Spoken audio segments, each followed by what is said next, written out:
We are a community of 14 Benedictine monks who are really trying to discover together how our monastic life can really touch the kind of world that we're living in. Perhaps we can be a sign to people that it is possible to live in a peaceful way, in a non-violent way.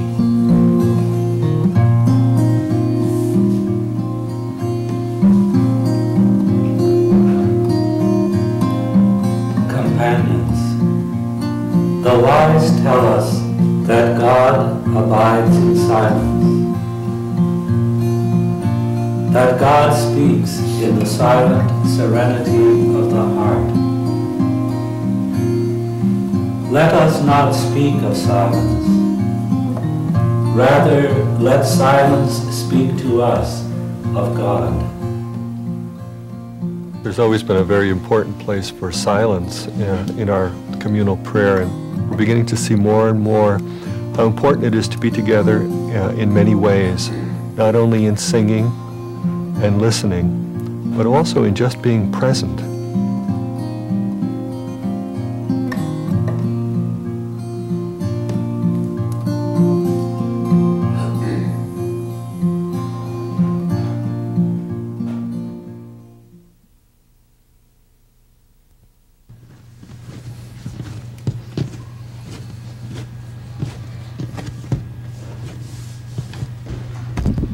So often in our time, what gets the attention is the loudest noise, or the thing that really knocks at us so that we can't resist it. But I think we've fallen away in a large part from really listening what speaks to us from within.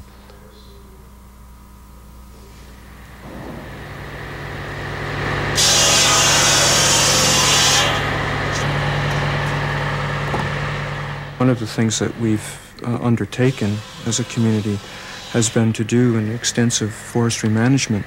Most of the wood that we harvest we use for heating in the house. Really important to talk about a whole different set of values when it comes to work, and how the monastic tradition has really tried to hold up human work as something that's dignified for every person.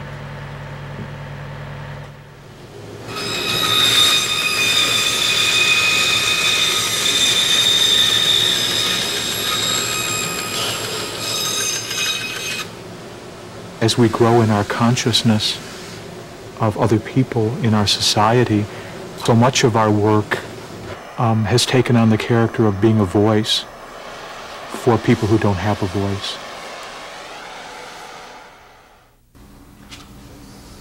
At least some people do listen to things we say or sing or make, and that places a real responsibility on us to be a voice for others, not for ourselves, but for other people.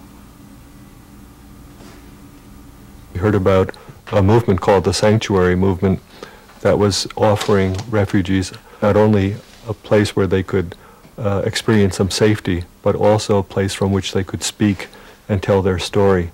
A story that is really bound up in Christians trying to give witness to their brothers and sisters who are being martyred in Central America because they ask for bread, because they ask for justice.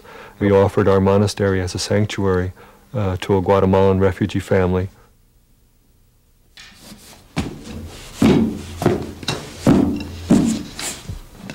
Elena continues to weave. She's taught some brothers to weave. She's teaching her young children to weave because she wants to keep that culture alive. She really knows that it's that culture that's being exterminated as the people are being exterminated. And Contra forces, the Sumus want to return home. Their effort has been thwarted by a lack of resources on the part of the Nicaraguan government and by a campaign of terror by some Contra forces. At our meals, we have the custom of reading. One of the brothers reads at the table while everyone else is eating. We find it's a very uniting factor where somehow we just let our minds float together with one another, focusing not too intensely, but at least listening to the same interesting reading that kind of nourishes our mind in one direction. In the mountains of Nicaragua.